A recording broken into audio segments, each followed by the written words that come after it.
আমার যুবক ভাইয়েরা, আজকের এই মুহুদি কনফারেন্স এমনও হতে পারে আপনার আমার জীবনের শেষ মাহফিল হয়ে যেতে পারে।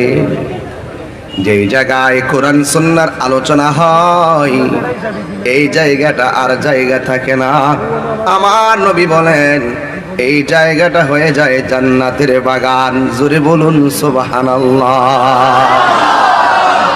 থাকবো না আমি গিয়াসউদ্দিন তাহিরি একদিন পৃথিবীতে থাকবো না। এই তো 4.5 বছর হয়ে গিয়েছে আমার বাবা পৃথিবী ছেড়ে চলে গিয়েছেন, আর ফিরে আসে নাই।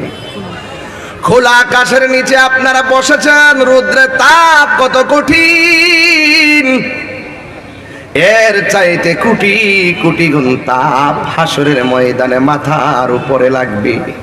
হায়রে, মাথার উপরে খুলিটা উড়ে যাবে, ভাতের মার যেমন করে টকবক করে ছিটে ছিটে পড়ে